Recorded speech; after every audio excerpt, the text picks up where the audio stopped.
Allah, Allah, Allah, Ya Allah. Wa ala alihi wa sahbihi ajma'in. Rabbi israh li sadri wa yassir li amri wahlul 'uqdatam min lisani yafqahu qawli.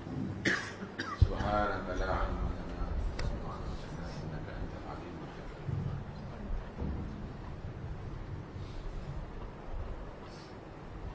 A'udzu billahi minasyaitonir rajim. Bismillahirrahmanirrahim. Inna nahnu nuhyil mauta wa naktubu ma qaddamu wa atharahum wa kulla shay'in ahsaynahu fi imamin mubin.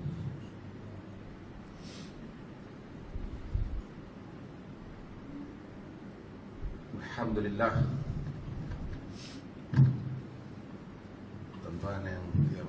Tuan-tuan yang dirahmati Allah sekalian.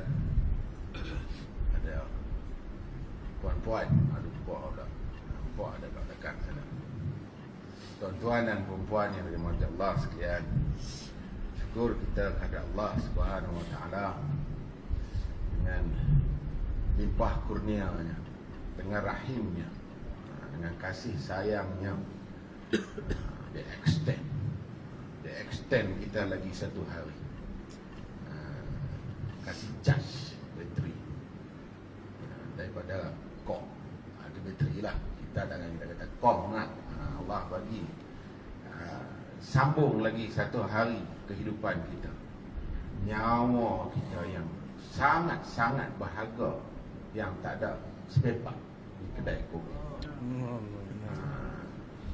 Ini satu perkara yang ataupun kita panggil nikmat yang amat besar sekali. Kalau hari ini orang nak bagi kat kita 1 juta, wow, 1 juta, aku nak. Siapa tak mau 1 juta? Cash. Tapi dia nak ambil nyawa kita hari ini. Mana kita nak?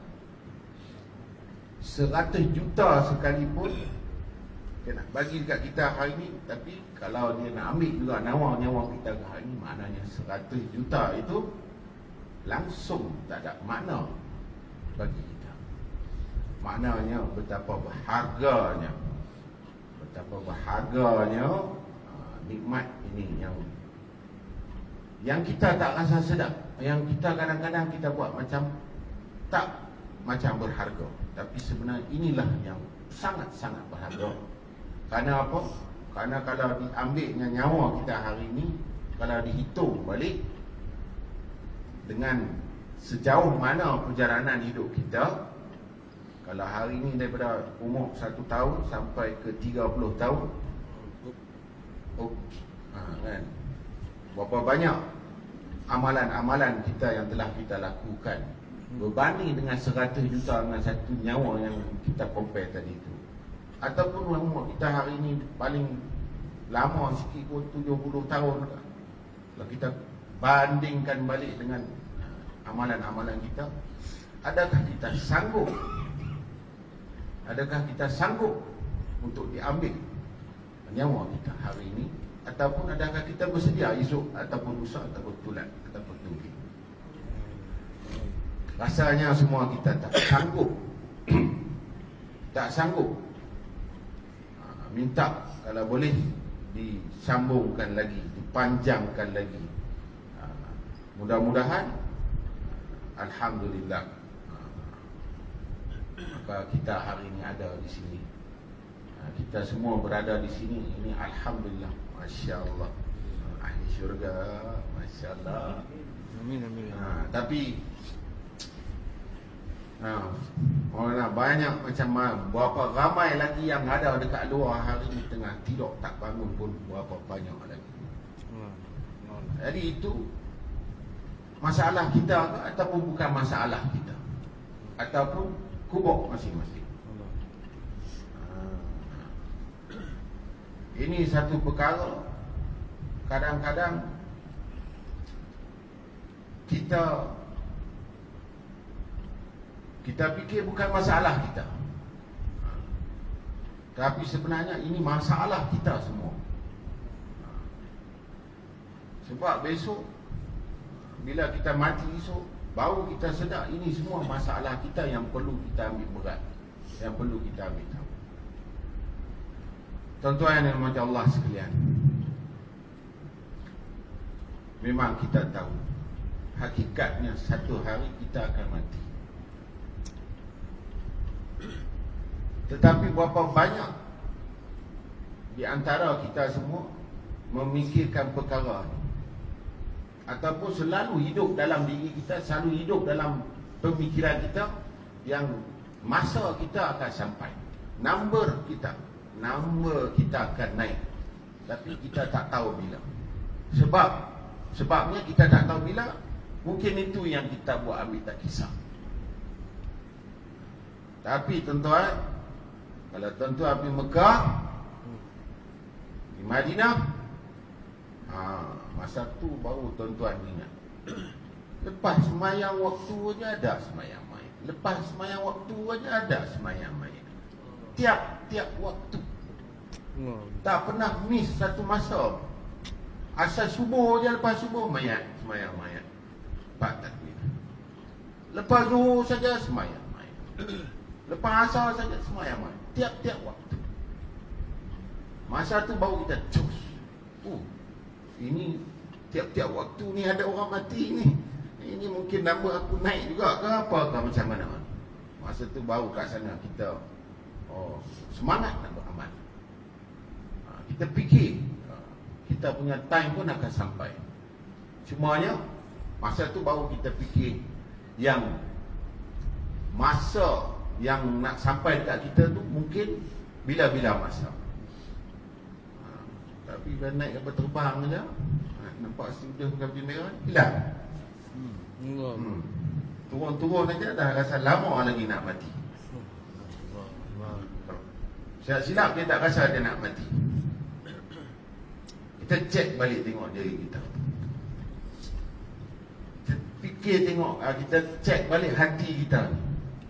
Tiap-tiap hari kita hidup ni, kita dah Allah bagi nikmat sambung apa ni, perkara yang sangat berharga dalam hidup kita ni. Kita susah hati fikir tentang apa. Kalau kita bangun tiap-tiap hari celak mata, rasa susah hati. Celak mata aja susah hati. Celak mata aja susah hati. Susah hati, tengok susah hati sebelah mana. Kalau rasa susah hati, projek tak apa nak ada ni. Aku ni bila nak boleh? Wah, banglo 3 tingkat ni. Wah, kat sini saja. Aku ni macam mana ni? Wah, nak jadi dengan aku ni. Motor besar tak boleh pakai lagi. Allah. Ini baru seorang. Jadi nampak gayanya kita, hati kita tu susah hati dengan dunia. Bila nak rasa stres 10 juta? Bila nak rasa kaya? Maknanya hati kita tu dah masuk dengan susah hati dengan dunia.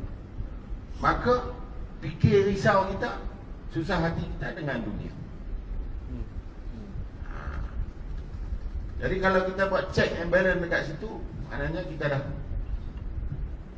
kalau yang fikir, kalau selalu yang buat check and balance, maknanya kita dah dapat tahulah trace kita ni, markah kita, point kita, hati kita, fikir risau kita ni dekat mana. Maknanya hati kita, fikir risau kita dekat dunia. Walhal benda tu kalau kita kaya macam mana sekalipun, kalau kita mati hari ni, kita tinggal semua. Apa pun kita tak bawa. Bawa beban pikul kat atas belakang lagi besar punya, macam batu bara lagi tu ada. Lagi susah hati. Nabi SAW ada satu ketika dia bukan doa selalu jadi kaya. Dia tidak doa tiap-tiap hari, ya Allah bagilah aku kaya, bagilah aku banyak harta, bagilah aku power. Dia selalu doa supaya dia mati dalam keadaan miskin. Dia selalu doa di akhirat nanti bangun bersama-sama dengan orang miskin. Allah. Kita belum mati lagi duk fikir macam mana nak kaya. Allah. Mati besok mungkin nak ditanam kat Bukit Kiara. Mungkin prestis kalau ditanam dekat Bukit Kiara. Nampak pergi bawah semua dah jadi lain sikit. Pasal hati bila dah masuk dengan dunia, maka fikir risau susah hati dia dengan dunia. Silap-silap mati pun, ya Allah aku tak kaya lagi. Mati. Sebab bila kita meninggal dunia nanti, bila kita meninggal, kita mati, Allah ambil, Allah cabut nyawa kita, maknanya kita akan tinggal segala-gala benda, segala-gala apa yang kita ada. Apa yang kita bawa? Tak bawa apa. Bawa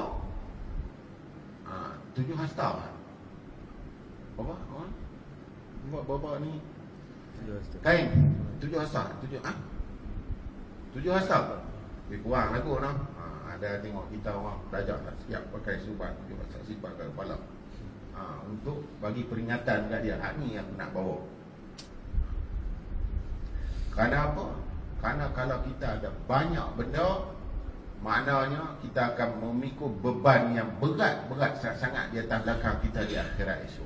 Allah. Kita ambil contoh di dunia ni saja senang. Kita nampak yang benda yang kita tak berapa nampak, benda yang kita tak mengaji, kita tak nampak. Tapi kalau kita ambil contoh di dunia ni, macam kita nak panjat gunung. Kalau seseorang tu nak panjat gunung,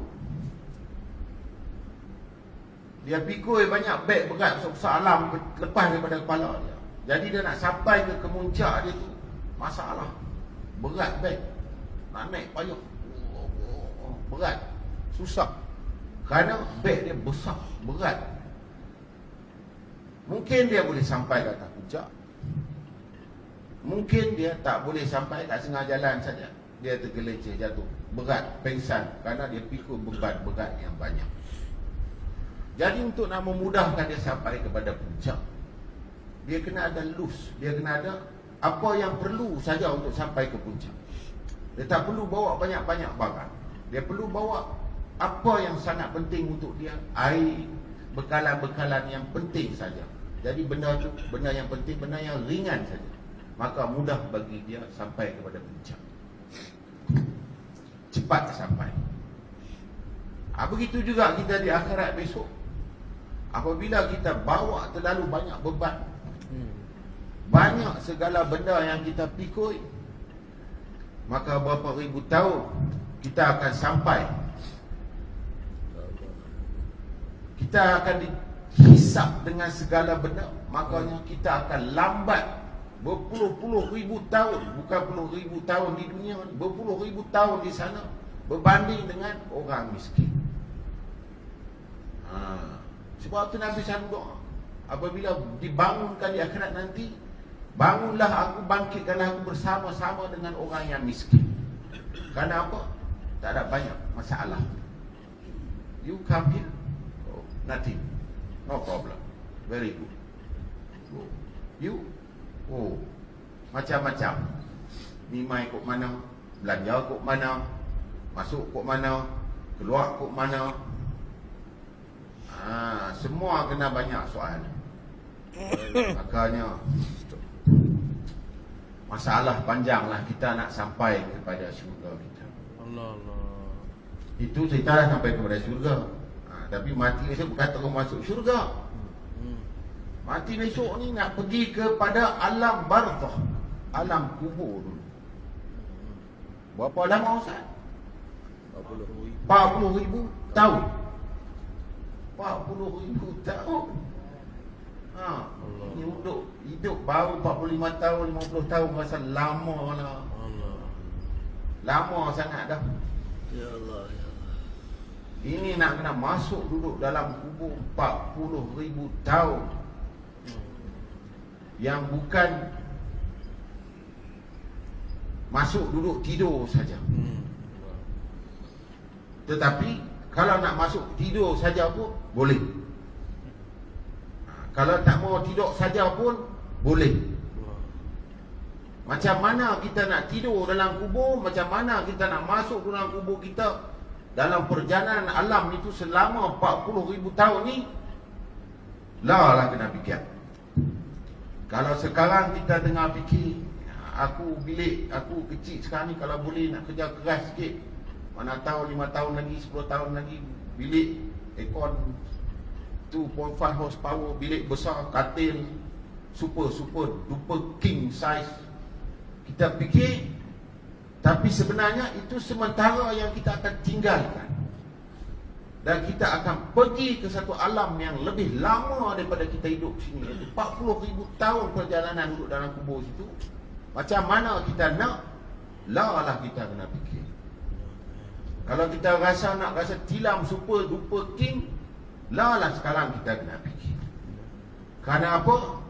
Kerana di dalam kubur itu terserah kepada kita.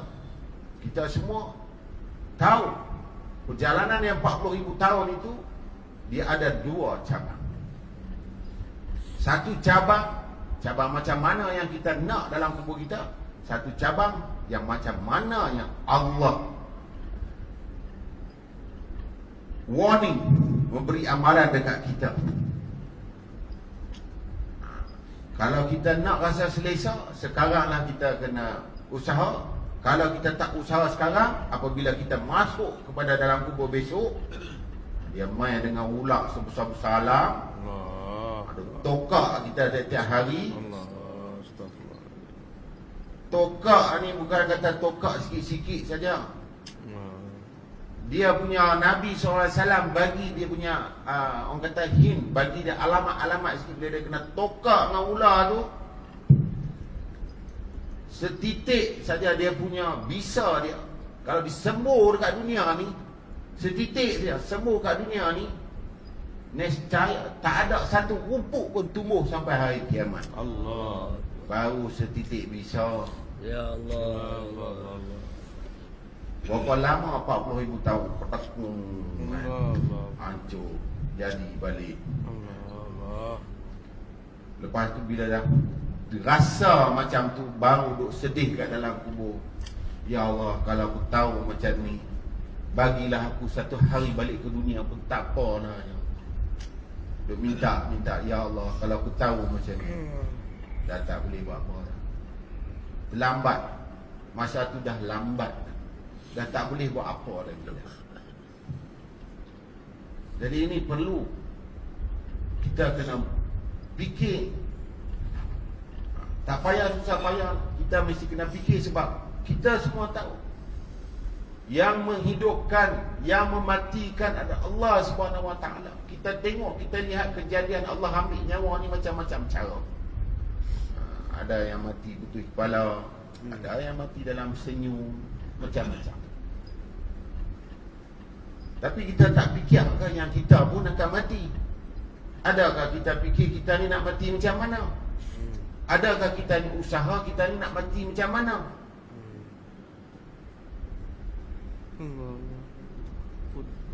Jadi kita ini fikir seolah-olah yang mati tu orang lain, kita tak mati. Sebab apa? Kita tengok orang mati, orang mati. Memanglah orang mati. Dan kita tak pernah tuju pun, tak pernah macam pun dia pantul balik kepada kita. Yang mati tu, kalau kita sepatutnya bila tengok orang mati tu, akulah yang mati tu. Tapi bila kita tengok orang mati tu bukan aku yang mati, maknanya macam hati kita ni bukan fikir lagi tentang kematian, bukan fikir lagi risau kita tentang kita punya keadaan macam mana. Kita fikir benda tu orang saja mati, kita tak mati. Tapi kalau kita fikir tak sampai 5 minit, kita tak sanggup. Kerana apa? Kerana hati kita ni dah hidup dengan dunia. Segala benda dunia dah masuk dengan kita. Kita tak sanggup. Kadang-kadang kita rugi RM50, rugi masa keselesaan kita. Kadang-kadang kita nak datang majlis, kita kadang datang masjid, kita rasa rugi. Tapi kalau dekat dunia, pagi ni kalau dia bagi tahu kata hang bangkit, hang pergi buat kerja sikit dalam setengah jam, 1 jam aku bagi RM50,000, semua terjaga. Pukul 3 tadi dah sedia dah siap mandi, dah standby dah nak pergi ambil RM50,000. Tapi untuk yang sebenar-benarnya, yang hakiki, selama-lamanya berapa kerat saja dia kata. Ini satu perkara yang kita kena ambil berat untuk diri kita, juga keluarga-keluarga kita, jiran-jiran kita, supaya benda ini hidup dalam diri kita. Tentang satu hari kita akan mati, Allah akan ambil nyawa kita. Ada perjalanan yang sangat jauh lagi. Bukan kata mati, selamat, dah, Alhamdulillah, kawan aku dah selamat. Selamat apa? Mana dah selamat? Dia masuk dalam kubur tu, baru nak memulanya hidup dia. Hidup yang sebenar-benarnya, hidup yang hakiki. Bukan kata selamat, selesai masalah. Tak selesai.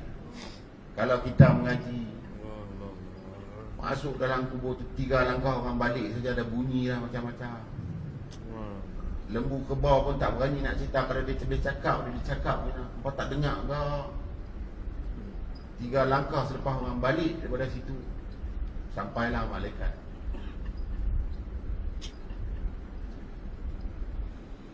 Ini yang bukan, saya dah lama sebenarnya. Patutnya bagi Maulana tadi,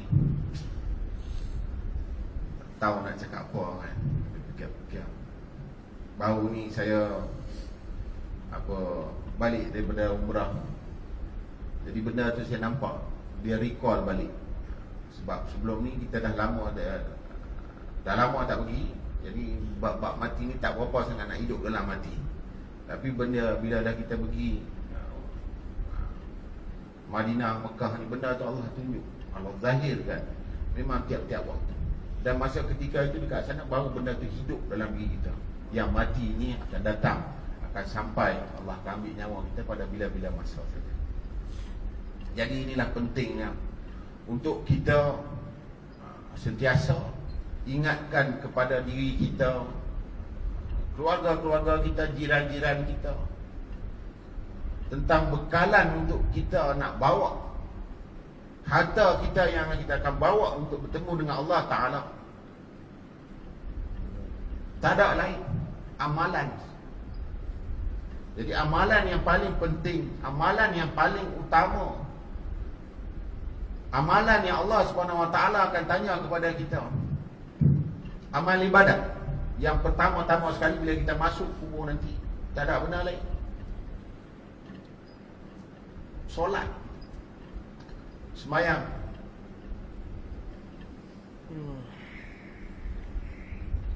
Tanya aja sembahyang, kadang-kadang buat, kadang-kadang tak buat. Awal lagi dah dapat tanda merah. Macam mana nak pergi lagi 40 tahun? Macam mana kita nak lalu lagi perjalanan kita sampai kepada hari pengadilan?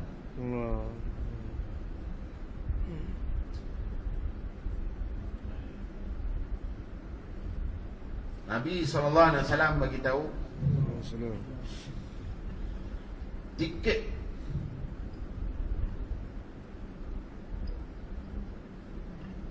untuk nak masuk ke syurga adalah solat. Tiket solat adalah wudu. Tak ada wudu, kita tak boleh solat. Nak masuk syurga, tiket solat. Yang pertama sekali dia tanya. Hari tiket kita tak mau nak usaha untuk tiket kita.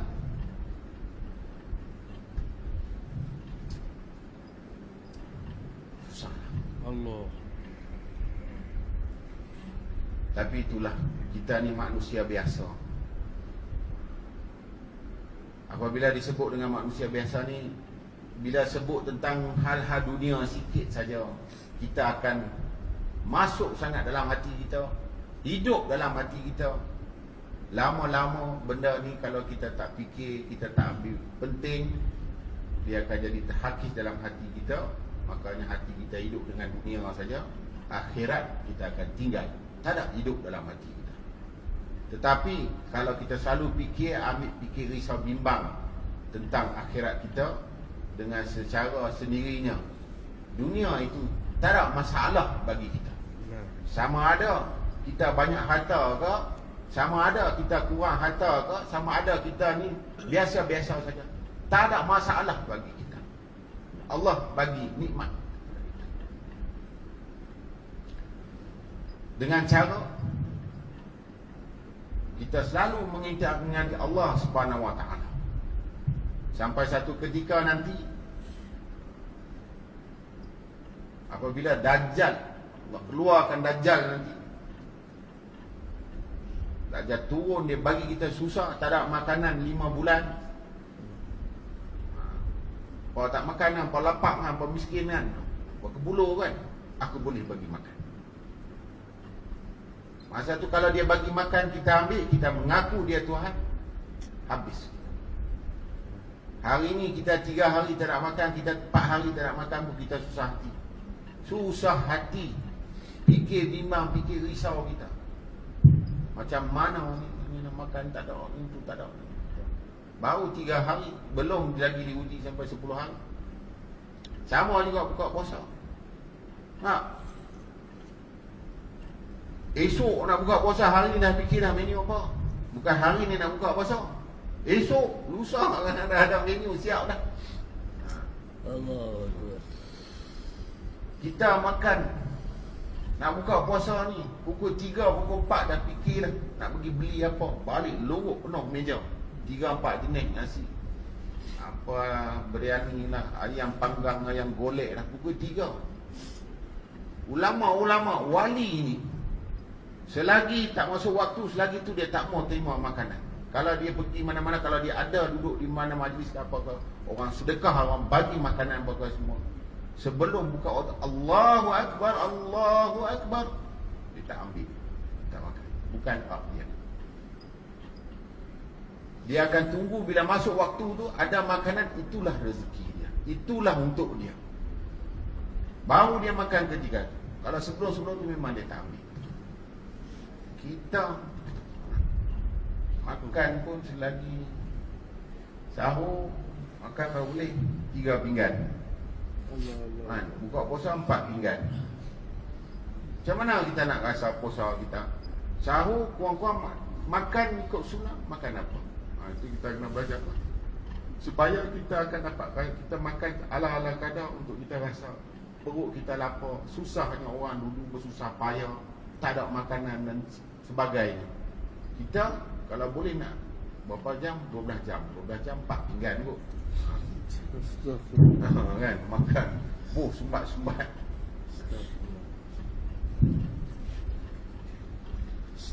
Jadi inilah tuan-tuan yang mulia, untuk kita nak bagi hilangkan nafsu kita ke arah kepada makan, ke arah kepada hati yang susah fikir risau kepada dunia ini, kita kena banyak selalu mengingati Allah Subhanahu Wa Taala dengan cara kita selalu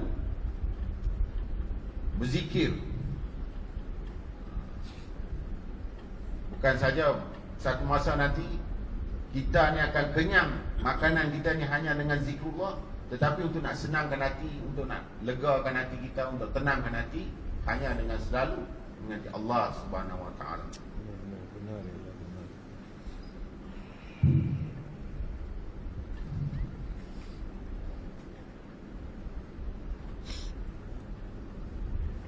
Tuan-tuan yang mulia, kita semua ni baru nak belajar, baru nak belajar, baru nak cuba-cuba untuk nak hidupkan hati kita ni dengan selalu mengingati Allah Subhanahu Wa Taala.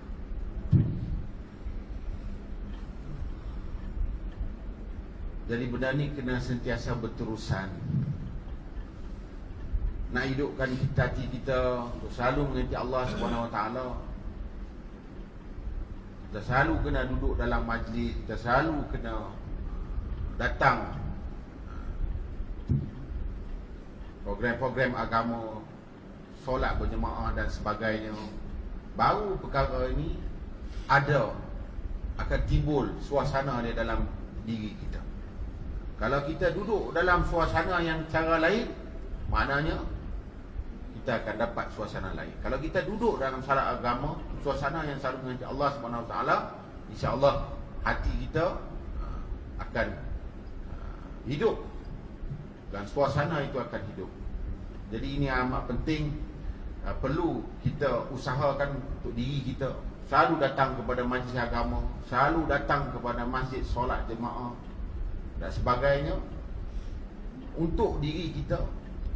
Dan juga kita kena ambil ingat perkara ini penting bagi masyarakat supaya seluruh masyarakat kita hidup dalam suasana agama.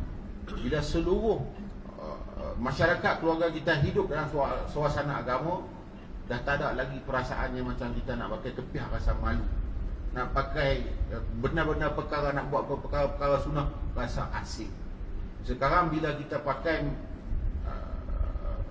ikut sunnah, pakai kepiah, pakai serban dan sebagainya, bila kita keluar dalam masyarakat kita, walaupun masyarakat kita ni masyarakat Islam, dalam negara Islam, tapi rasa pelik. Awak hanya di lagu ni ada janggut saja apa semua, ada kepiah apa semua, hampa siapa jadi lagu ni, awak ada pelik sangat. Dia jadi pelik. Sebenarnya mengamalkan sunnah itu ada kejayaan, tapi dia jadi pelik. Kenapa? Kerana suasana itu tak hidup. Jadi ini penting untuk kita ambil bahagian, dan penting untuk kita usahakan suasana, bukan saja suasana dalam amal, suasana dalam pakaian dan suasana fikiran kita, dalam diri kita, dalam keluarga kita, dalam masyarakat kita. InsyaAllah Allah bagi rahmat dekat tempat kita, keluarga kita, negeri kita. InsyaAllah mudah-mudahan kita semua boleh ambil fikir risau dan ambil bahagian untuk sama-sama kita fikir untuk diri kita, untuk keluarga kita dan juga untuk masyarakat kita. InsyaAllah. InsyaAllah semua boleh ambil bahagian, ya. InsyaAllah. Subhanallah wa bihamdihi, subhanallah wa bihamdihi, asyhadu an la ilaha illa anta, astaghfiruka wa atubu ilaik. Assalamualaikum warahmatullahi wabarakatuh. Waalaikumsalam. Allah